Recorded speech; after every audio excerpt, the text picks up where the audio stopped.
Hello hello hello मेरे प्यारे बच्चों, कैसे हैं आप लोग। आई होप सो आप लोग बहुत अच्छे होंगे। हम आपका स्वागत करते हैं आपके प्यारे से चैनल मोशन बायोलॉजी में।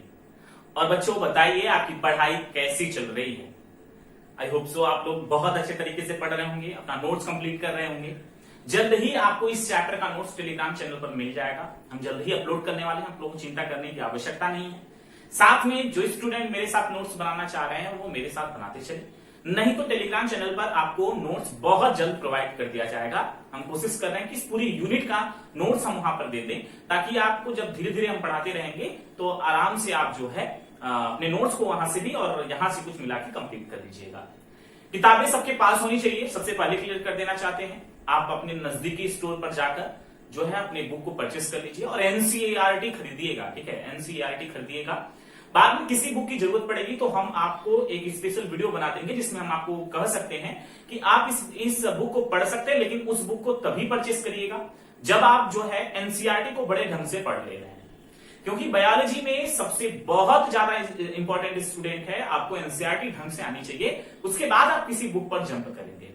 ठीक है, और जो स्टूडेंट यहाँ पर जो प्रिपरेशन जो पढ़ाई कर रहे हैं, साथ में वो मेडिकल एग्जामिनेशन की प्रिपरेशन भी कर रहे हैं या करना चाहते हैं, तो हम साथ में उनको ये भी क्लियर कर देना चाहते हैं। हम जल्द ही आपको बताएंगे कि कौन सी बुक आपको परचेस करनी चाहिए, उसका लिंक भी आपको शेयर करेंगे।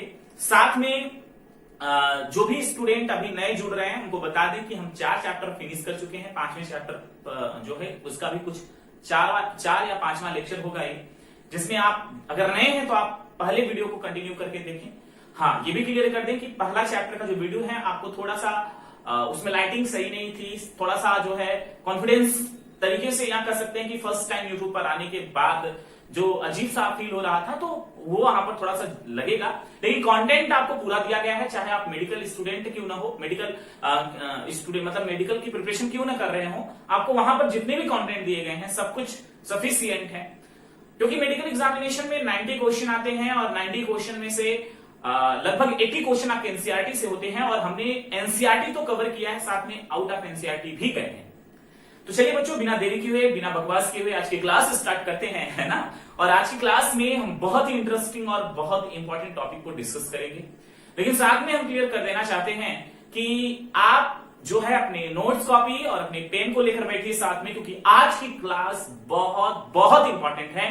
क्योंकि हमने पिछली क्लास में ही बोल दिया था कि नेक्स्ट क्लास या नेक्स्ट की 2 क्लासेस बहुत ज्यादा इंपॉर्टेंट है, यानी आज की और कल की जो क्लास होगी बहुत ज्यादा इंपॉर्टेंट है। क्योंकि यही कोर है, यही एक जड़ है कह सकते हैं इस पूरे चैप्टर का।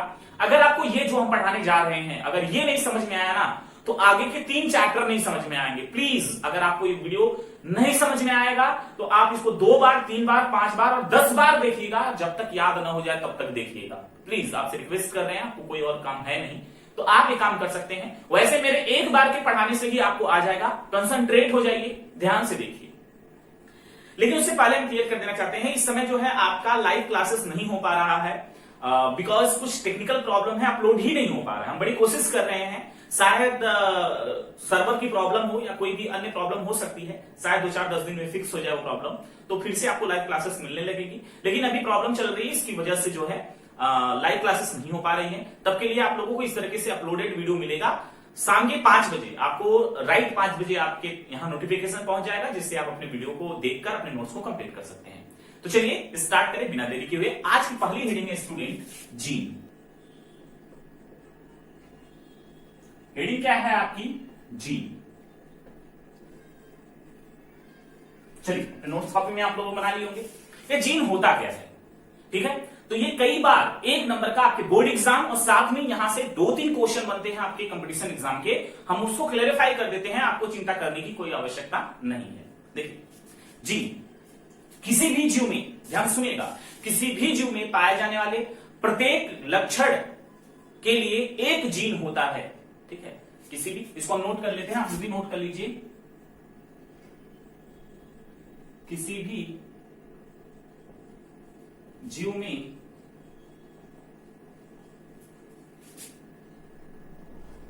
पाए जाने वाले प्रत्येक लक्षण के लिए एक जीन होता है एक जीन होता है, एक जीन होता है जो गुणसूत्र के डीएनए खंड पर स्थित होता है, स्थित होता है। बहुत इंपॉर्टेंट है आपके बोर्ड एग्जाम के लिए डिफिनीशन, क्योंकि कई बार जीन हेडिंग पूछी गई है आपके बोर्ड में। मेरे पर विश्वास करें, जो भी बताएंगे हम आप लोगों को बड़े ध्यान से फोकस करिएगा। जीन किसे कहते हैं? तो किसी भी जीव में, कोई भी जीव हो, उसके प्रत्येक लक्षण जीन के कारण होते हैं, और जीन गुणसूत्र के डीएनए पर स्थित होता है, डीएनए के किसी खंड पर स्थित होता है। फॉर एग्जाम्पल हम समझा दें आपको, जैसे हमारे चेहरे का जो हमारे स्किन का कलर है, वो भी एक जीन के कारण है। ठीक है, जीन एक प्रोटीन होता है, और जैसे जैसे हम इस चैप्टर को, इस यूनिट को खत्म करेंगे, वैसे वैसे पूरी तरीके से आपको समझ में आ जाएगा। लेकिन फिर भी यहीं पर आपको समझा दें, जैसे मेरे बोलने का तरीका, ये भी एक जीन के कारण है ना, एक भी एक जीन के कारण है।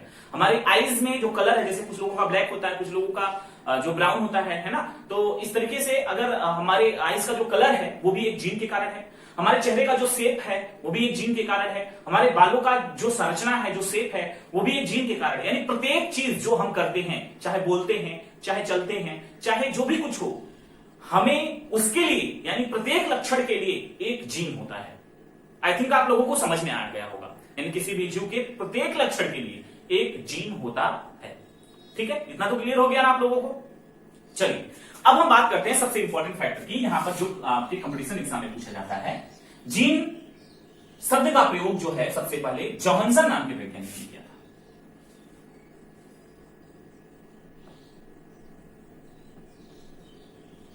जीन शब्द का प्रयोग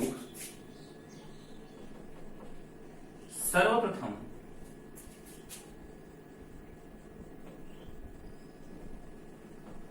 जोहानसन नाम के वैज्ञानिक ने किया था। ठीक है, और बच्चों सबसे और एक इंपॉर्टेंट पॉइंट यहीं से जुड़ जाता है, जिसको मेंडल ने कारक, इंग्लिश में फैक्टर कहा था। बड़े ध्यान से देखिए, यहां पर आपको हमने क्या बताया, इतना तो डिफिनीशन आपको लिखना है। ये आपके ऑब्जेक्टिव क्वेश्चन या फिर आपके कंपटीशन क्वेश्चन का आंसर है। जीन शब्द का प्रयोग जो है सबसे पहले किसने किया था? जोहानसन नाम के वैज्ञानिक ने किया था। जोहानसन ने जीन शब्द का प्रयोग किया। लेकिन उससे पहले मेंडल इसको क्या कहते थे? मेंडल इसको कारक कहते थे, जिसको इंग्लिश में फैक्टर कहा जाता है ना। मेंडल जीन को कारक कहते थे, यानी उनके अनुसार जीव में पाए जाने वाले प्रत्येक लक्षण के लिए एक कारक होता है। लेकिन जोहानसन ने कारक, जो मेंडल ने कारक जिसको कहा था, उसको जोहानसन ने कहा कि नहीं, ये कारक नहीं, एक जीन है जो हमारे गुणसूत्र पर स्थित होता है। ठीक है, इतना तो समझ में आ गया आप लोगों को, है ना। एक और क्वेश्चन यहां से बनता है, आनुवंशिकी की इकाई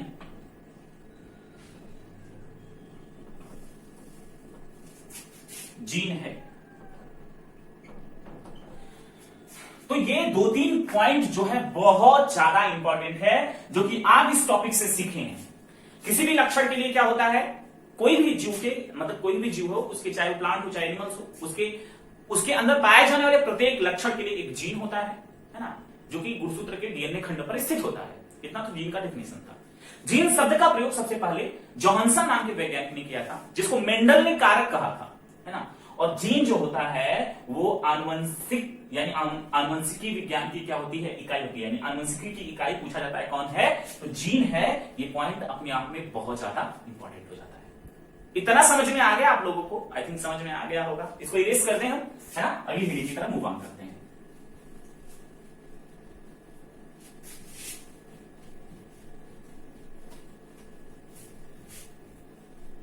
चलिए, अगली हेडिंग हमारी है स्टूडेंट, अलील या अलीलोमार्फ। ठीक है,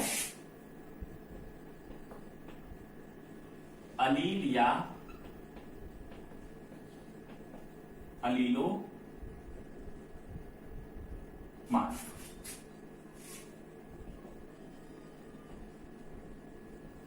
अलील आर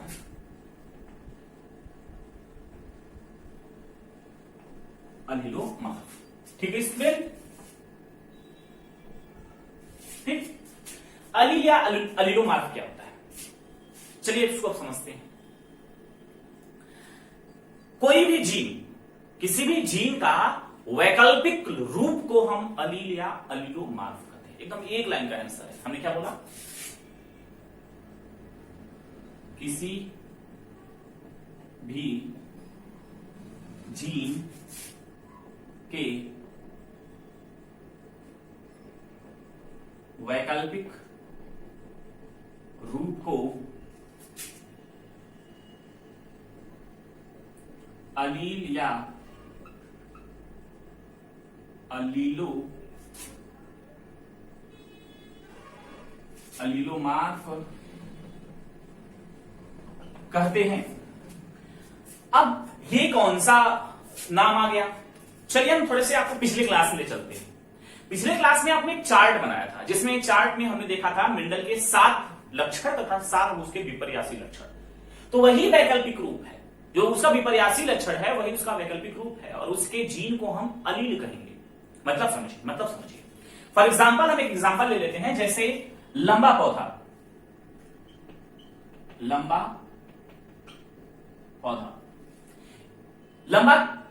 मतलब इंग्लिश क्या होती है इसकी, टॉल होती है ना। तो कैपिटल टी जीन हमेशा जोड़े में लिखे जाते हैं, हमेशा याद रखिएगा। यह जीन है, यह क्या है, जीन है। किसका जीन है, लंबे पौधे का जीन है। यानी कि अगर हमने कैपिटल टी लिख दिया तो ये रिप्रेजेंट कर रहा है कि जिस भी पौधे के बारे में हम बात कर रहे हैं वो टॉल है, मतलब लंबा है। ठीक है, अगर पौधा लंबा है, जैसे कोई व्यक्ति लंबा है, अगर कोई छोटा होगा तो उसको हम बौना कहेंगे, है ना। जैसा कि हमने पिछले टेबल चार्ट में देख लिया, अगर आप अपना नोट्स पलट कर देख रहे होंगे तो लंबा पौधा, उसके बाद बगल में मतलब बौना पौधा भी होता है, बिल्कुल होता है। क्योंकि मेंडल ने 7 विपर्यासी लक्षण पर अध्ययन किए थे, 7 लक्षण थे, 7 उसके विपर्यासी लक्षण थे। अब ये लंबा पौधा है, यह एक जीन है जो अपने आप को रिप्रेजेंट कर रहा है कि लंबा है ना। लेकिन अगर जो छोटा होगा उसको हम बौना कहेंगे, वो भी तो कुछ लंबाई होगी उसकी भी तो कुछ लंबाई है। यानी कि हम दोनों तरीके से लेंथ की ही बात कर रहे हैं। जैसे अगर हम बताएं कि अगर कोई, जैसे कि ये इतना लंबा है, स्केच पेन जो भी है, ये मार्कर पेन इतना लंबा है, और इसका ढक्कन जो है ये छोटा है, लेकिन कहीं ना कहीं ये भी तो कुछ थोड़ा बहुत लंबा तो है ना। तो हम बात जब भी कर रहे हैं तो लंबाई की कर रहे हैं। तो लंबा पौधा जिसको हम किससे रिप्रेजेंट करते हैं, टॉल मतलब होता है लंबा, इसलिए कैपिटल टी लिखा हमने। अब डॉफ मतलब होता है बौना, तो क्या हम यहां पर हम डी और डी लिख सकते हैं? बिल्कुल सही है बच्चों, कोई दिक्कत नहीं है डी और डी लिखने के लिए।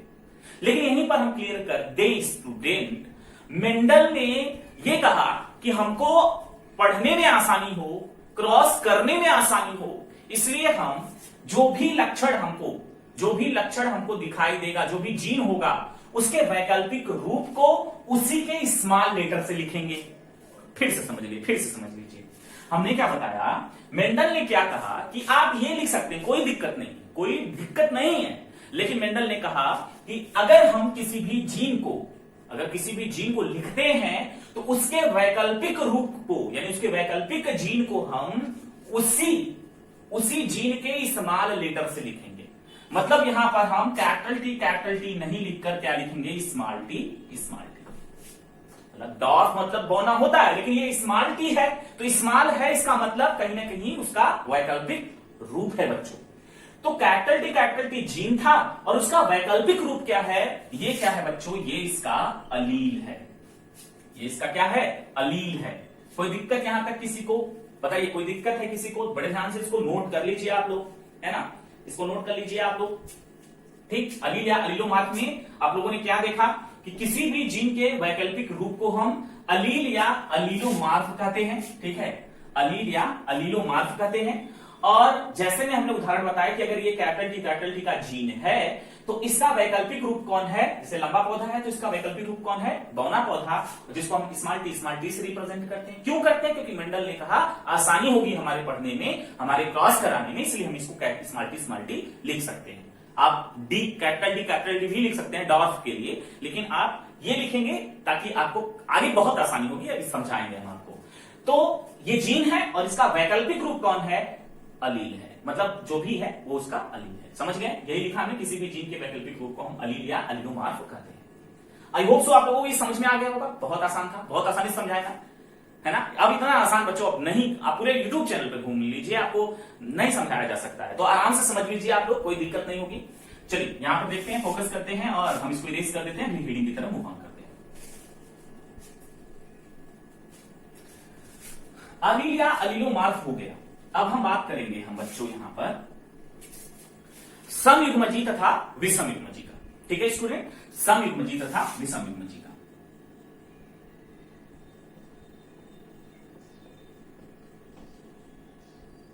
समयुग्मजी जी, जिसको इंग्लिश में बच्चों कहते हैं होमोजाइगस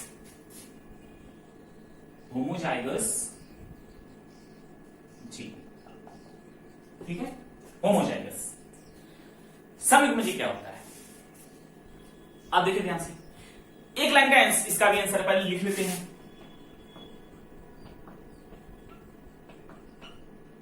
किसी भी लक्षण के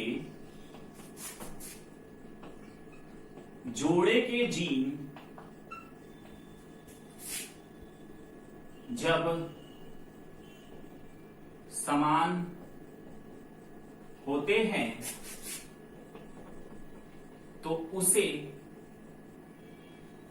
समयुग्मजी, इंग्लिश में इसको क्या कहेंगे? होमोजाइगस कहते हैं।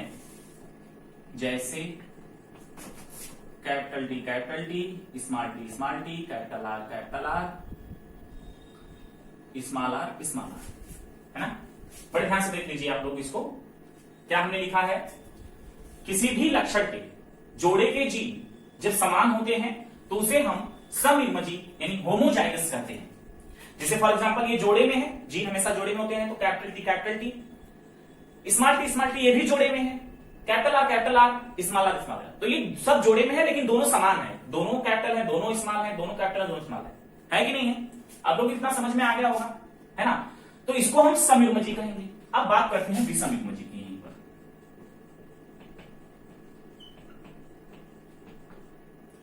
विषमयुग्मजी जी, इसको इंग्लिश में बच्चों कहते हैं हेटेरोजाइगस जी। ठीक है, हेटेरोजाइगस जी। अब यहां पर लिख लेते हैं इसका नोट, मतलब इसका डिफिनेशन भी। किसी भी लक्षण के जोड़े का जीन, जोड़े के जीन में जोड़े छोटा कर देते हैं, जोड़े में एक जीन तथा दूसरा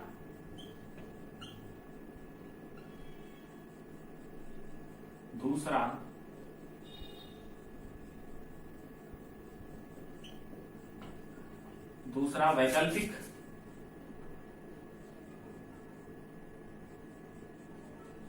जीन मतलब अलील। ठीक है,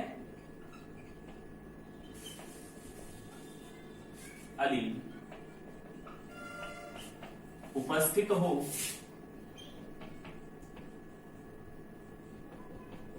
तो उसे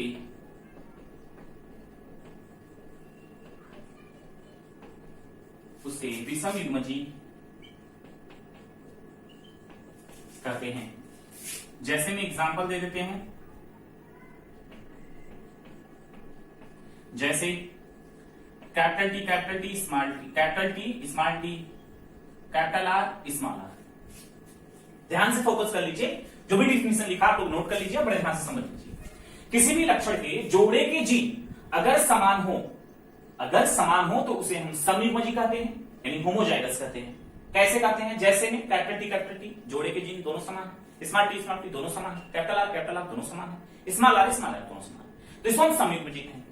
विषमयुग्मजी का मतलब हेटेरोजाइगस इंग्लिश में कहा जाता है इसको इंग्लिश में हेटेरोजाइगस कहा जाता है। अब यहां पर देखिए, किसी भी लक्षण के जोड़े के जीन में एक जीन हो, बड़ा इंपॉर्टेंट पॉइंट है यहीं पर, एक जीन है और दूसरा उसका वैकल्पिक जीन मतलब उसका अलील हो, दूसरा उसका वैकल्पिक जीन मतलब उसका कौन हो? अलील हो। अगर उपस्थित हो तो उसे विषम युग्मजी कहते हैं। एग्जांपल यानी जैसे में दिया है, कैपिटल टी स्मॉल टी है, कैपिटल आर स्मॉल आर है। कैपिटल टी देखिए एक जीन है, एक उसका वैकल्पिक रूप है, फिर यहां पर देखिए एक जीन है, उसका एक वैकल्पिक रूप है। तो इस प्रकार के यानी कि दो डिफरेंट हो जा रहे हैं। यहां देखिए कैपिटल है और स्मॉल है, जबकि यहां पर क्या था? दोनों समान थे, इसलिए समयुग्मजी बोले। यहां पर असमान हो गए, इसलिए हम इसको विषमयुग्मजी बोलते हैं। समझ में आ गया आप लोगों को? इतना तो हो जाएगा ना? इरेज करें इसको स्टूडेंट। चलिए आप लोग समझ में भी आ गया होगा, बहुत आसान है यार, इतना भी कठिन नहीं है। चलिए यहां पर इसको भी क्या कर देते हैं? इरेज कर देते हैं। जब हम लिख लेते हैं ना, तो उसके बाद आप जो है स्क्रीनशॉट ले लिया करिए, उसके बाद नोट कर लिया करिए। मेरे साथ भी बोल के लिख रहे हैं तो आप मेरे साथ भी नोट कर लिया करिए। अब अगली हेडिंग की तरफ मूव ऑन करते हैं। हमारी अगली हेडिंग कौन सी है? हमारी अगली हेडिंग है जीनोटाइप तथा फिनोटाइप, ठीक है, जिसको इंग्लिश में हम जीन प्रारूप तथा दृश्य प्रारूप के नाम से जानते हैं। लिख लेते हैं यहां पर। पहले हम लिखेंगे जीन प्रारूप, जिसको इंग्लिश में कहते हैं जीनोटाइप।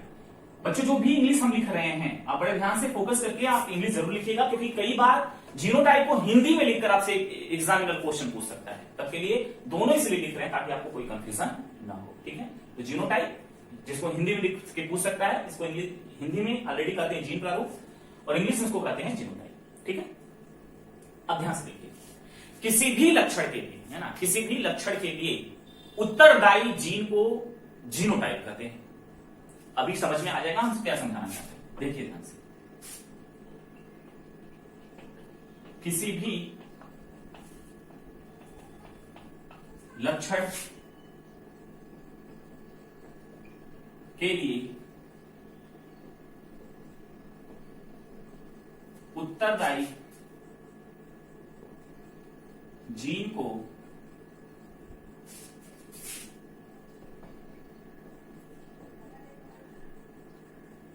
जीन प्रारूप मतलब जीनोटाइप कहते हैं। किसी भी लक्षण के लिए उत्तरदायी जीन को जीन प्रारूप यानी जीनोटाइप कहते हैं। अब ये क्या है? ये क्या है अब समझा देते हैं हम आप लोगों को। फॉर एग्जाम्पल कैपिटल टी लंबे का है, कैपिटल टी स्मॉल टी, ये भी हम क्रॉस कराएंगे तो समझ में आ जाएगा, ये भी लंबे का है, ठीक है। उसके बाद कैपिटल आर, ये लाल, रेड मतलब लाल होता है तो लाल का जीन है। उसके बाद कैपिटल आर स्मॉल आर, ये भी क्या है? ये भी क्या है? ये भी हाँ लाल का जीन है। अब यहां पर आप कहेंगे सर क्या स्मॉल टी बिल्कुल हो सकता है, स्मॉल टी भी हो सकता है। यहां पर स्मॉल आर भी हो सकता है ना, सफेद का स्मॉल आर मतलब सफेद, ठीक। अब ध्यान से फोकस कर लीजिए आप लोगों को, ये एग्जांपल रहा, जैसे में कर देखेंगे, ठीक। जीन प्रारूप मतलब जीनोटाइप, ठीक है स्टूडेंट। यानी किसी भी लक्षण के लिए उत्तरदायी जीन को, यानी कि जिसके कारण कोई भी लक्षण, जैसे हमारे अंदर जैसे एक पौधा लंबा है, उसके लिए कौन जीन उत्तरदायी होगा? कैपिटल टी या फिर कैपिटल टी स्मॉल टी हो सकता है। अभी आप इसके बारे में चिंता मत करिए, जो कैपिटल टी स्मॉल टी है, कैपिटल आर स्मॉल आर है, हम आगे बताएंगे कि क्यों ऐसा हो सकता है कि वो लंबा हो सकता है, और ये क्यों ऐसा हो सकता है कि ये बौना हो सकता है, सॉरी लंबा हो सकता है, ये क्यों हो सकता है कि लाल हो सकता है, आगे बताएंगे। जबकि यहां पर एक बौने का भी जीन है, लेकिन हम आगे क्लियर करेंगे, चिंता मत करिए, भी 5 मिनट रुके रहिए हमारे पास। तो अगर कोई पौधा लंबा है या बौना है, कोई व्यक्ति अगर लंबा है या बौना है, देखिए हम प्लांट की बात कर रहे हैं, लेकिन ये जो आनुवंशिकी है, चाहे प्लांट हो चाहे एनिमल्स हो, दोनों पर लगेगा। ऐसा नहीं कि मेंडल मटर पे किए थे तो इंसान पर या किसी अन्य जानवर पर ये लागू नहीं होता, बिल्कुल सारी जगह पर लागू होता है। मेंडल का एक्सपेरिमेंट हर जगह लागू होता है, कहीं कहीं पर एक्सेप्शन है, उसके बारे में हम आगे बात करेंगे। लेकिन अभी मेंडल ने जिस पर डिस्कस किया था हम उसके बारे में बात कर लेते हैं। अगर कोई भी व्यक्ति अगर लंबा है और एक व्यक्ति बौना है, तो इसका मतलब हमारे अंदर लंबे वाला जीन होगा, लंबे वाला जीन होगा जो कि ये वाला है कैपिटल टी कैपिटल टी। जो बौना होगा उसके अंदर स्मॉल टी वाला जीन होगा। तो वही लिखा है, किसी भी लक्षण के लिए उत्तरदायी जीन को हम जीनोटाइप यानी जीन प्रारूप कहते हैं। अब यहीं पर लगे हाथ हम फिनोटाइप की बात कर लेते हैं, जिसको हम इंग्लिश में हिंदी पहले लिख लेते हैं, दृश्य रूप, जिसको इंग्लिश में बच्चों फिनोटाइप कहते हैं।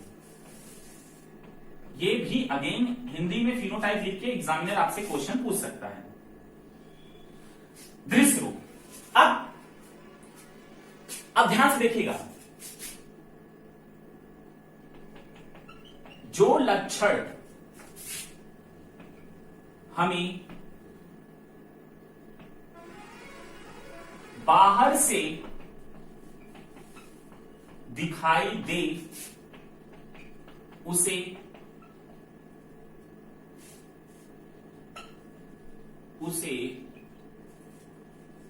दृश्य प्रारूप या फिनोटाइप कहते हैं। समझ गए आप? एग्जाम्पल इसका क्या है? एग्जाम्पल लंबा,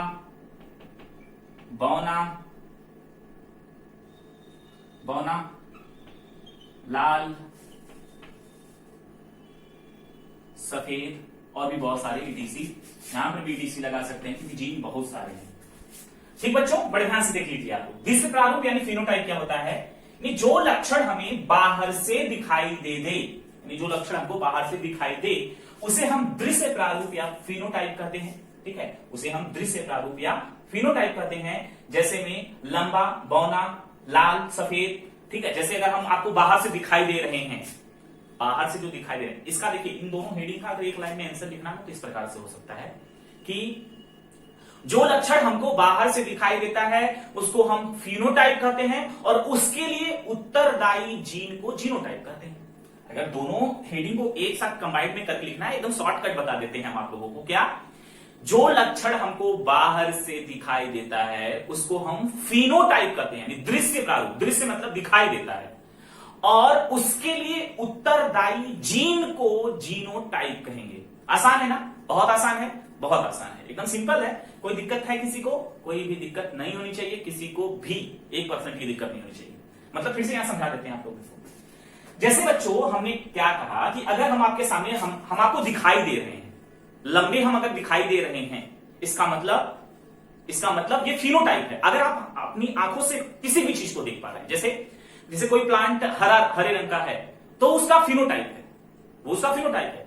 कोई जो है फ्लावर येलो कलर का है, रेड कलर का है, आप देख रहे हैं उसको, जैसे नजरों से देख रहे हैं तभी तो रेड और येलो कलर में आप डिफरेंस समझ में आ रहा है आप लोगों को। तो बच्चों जो हमें बाहर से दिखाई दे रहा है वो फिनोटाइप है, वो फिनोटाइप यानी दृश्य प्रारूप है। लेकिन उसके लिए कौन जिम्मेदार है? जो उसके लिए जिम्मेदार है उस जीन को जीनोटाइप कहेंगे। जैसे कोई फ्लावर येलो कलर का दिखाई दे रहा है तो उसके लिए जिम्मेदार जीन को जीनोटाइप कहेंगे, और जो दिखाई दे रहा है ऑलरेडी पीले कलर का है तो उसको हम फिनोटाइप कहेंगे। यानी सीधा सीधा मतलब जो दिखाई देता है उसको फिनोटाइप कहते हैं, उसके लिए जिम्मेदार जीन को जीनोटाइप कहते हैं। एक लाइन का आंसर है, लेकिन हमने यहाँ पर ब्रीफ करके दिखाई दिया है ताकि आप लोगों को कोई भी प्रॉब्लम ना हो आगे चल के। देखिए यहां पर हमने क्या है, किसी भी लक्षण के लिए उत्तरदायी जीन को यानी जिम्मेदार जीन को जीनोटाइप यानी कि जीन प्रारूप कहते हैं। Example capital T. जैसे हम आपको लंबे दिखाई दे रहे हैं तो ये फिनोटाइप है, लेकिन लंबे होने के लिए जो जीन है वो जीनोटाइप है, और जीन हमें कभी दिखाई नहीं देता। जब भी दिखाई देता है लक्षण दिखाई देते हैं, तो वही है जीनोटाइप कहते हैं। और दृश्य प्रारूप यानी फिनोटाइप, जो लक्षण हमें बाहर से दिखाई दे उसे हम दृश्य प्रारूप या फिनोटाइप कहते हैं। फॉर एग्जाम्पल लंबा, बौना, लाल, सफेद। ठीक है, यहां पर हमने कलर लिखा है और इसके लिए जीन हमने यहां पर लिखा है। जीन कभी दिखाई नहीं दे सकता और हमें जो भी कुछ है बाहर से दिखाई दे सकता है। इतना किस किस बच्चों को समझ में आया कमेंट बॉक्स में जरूर बताएंगे हमको, बिल्कुल बहुत ज्यादा जरूरी है, आप लोग जरूर कमेंट बॉक्स में बताएंगे। और आज का क्वेश्चन है कि मेंडल का जो थ्योरी था उसका रीडिस्कवरी किन किन साइंटिस्टों ने किया।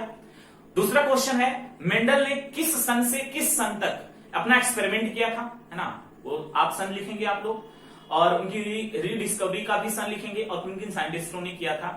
ठीक है, आप ये 2-3 क्वेश्चन का आंसर आप कमेंट बॉक्स में जरूर देंगे, हम सबके कमेंट्स पढ़ते हैं। केवल 3-4 स्टूडेंट को मतलब ले लिया जाए तो बाकी और कोई भी कमेंट में आंसर अपना नहीं देता है। और हम तो ये समझ रहे हैं कि बहुत सारे स्टूडेंट स्किप कर दे रहे हैं, पहले से क्लियर कर दे रहे हैं। इस साल स्कूल खुलने की संभावनाएं नहीं है बच्चों। अगर खुल भी गया ना तो जो भी क्लासेस चल गई हैं उसको पढ़ाया नहीं जाएगा वापस।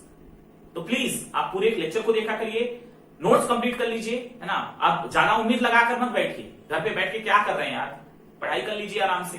तो आज की क्लास बच्चों यहीं तक है। कोई दिक्कत किसी को भी कमेंट बॉक्स में आप मुझसे पूछ सकते हैं। इसका जरूर बहुत जल्द टेलीग्राम चैनल आप लोग जरूर जो है ज्वाइन कर लीजिए। लेक्चर जो है अभी लाइव नहीं हो पा रहा है, कुछ सर्वर प्रॉब्लम है, टेक्निकल प्रॉब्लम है, जल्दी ठीक हो जाएगा तो हम लाइव कर देंगे। और किसी को कोई समस्या फिर से वही करें, कमेंट बॉक्स में बताएंगे। आप नए हैं तो चैनल को क्या करना है आपको पता है, या नए हैं या पुराने हैं दोनों लोग लाइक करेंगे, शेयर करेंगे अपने नीडी स्टूडेंट को। शेयर नहीं करते हैं आप लोग, आपके पास अगर फेसबुक पेज है तो आप वहां पर शेयर करिए, व्हाट्सएप है तो वहां पर शेयर करिए, अपने दोस्तों को बताइए। साथ में स्टूडेंट अगर आप नए हैं तो सब्सक्राइब करके बेल आइकन दबा दीजिए, उस पर ऑल सेलेक्ट कर दीजिए ताकि नोटिफिकेशन आपको तुरंत मिल जाए जैसे ही हम वीडियो अपलोड कर दें। ठीक है, टाइम क्या है, अगर अपलोड लाइव हो गया तो 7 बजे, अगर अपलोड लाइव नहीं हो रहा है तो 5 बजे, शाम को 5 बजे आपको लेक्चर मिल जाएंगे। तो आज की क्लास यहीं तक है बच्चों। Thank you so much, thanks for watching all of you. और हाँ, इससे पहले हम क्लियर कर दें कि आज की क्लास आपको अगर एक बार में नहीं समझ में आई तो आप दोबारा देखिएगा, जो भी कोई समस्या हुई पूछ लीजिएगा, और उसके बाद एक और नेक्स्ट क्लास चलेगी, यानी कल की क्लास, इसको भी आप मिस नहीं करेंगे क्योंकि बहुत जरूरी है। ये बहुत बड़ा बेस है क्योंकि इसी बेस पर हम पूरा चैप्टर फिनिश करेंगे। और एक जिसको नहीं समझ में आएगा ना, इसीलिए कहते हैं आज की क्लास और कल की क्लास अगर जो लोग नहीं समझे उसके लिए पूरा चैप्टर कठिन हो जाएगा। मेरी गारंटी लिख लीजिए, अगर आप दोनों चैप्टर मत पढ़िए, दोनों की स्किप कर दीजिए, उसके बाद आप आइएगा और बता दीजिएगा सर आपने जो समझाया वो समझ में आ गया। आपको गारंटी नहीं आएगा, लिख लीजिए आपको इस दोनों क्लास को बहुत अच्छे से समझना है, बहुत अच्छे से समझना है। फिर से करें, बहुत अच्छे से समझना है, बल्कि लेक्चर को 2-3 बार लिख लीजिए प्लीज। और इतना कठिन नहीं है, आई थिंक फर्स्ट टाइम में ही अगर आप कंसंट्रेट होकर बैठेंगे फर्स्ट टाइम में ही आप लोगों को समझ में आ गया होगा। तो बच्चों आज की क्लास यहीं तक है। Thank you so much, thanks for watching all of you.